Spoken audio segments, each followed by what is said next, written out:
cattedrale di pietra e sassi, 1000 statue che toccano il cielo.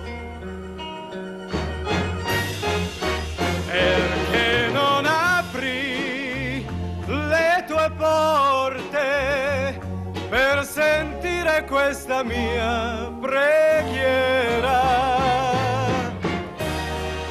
È cambiata la mia sorte,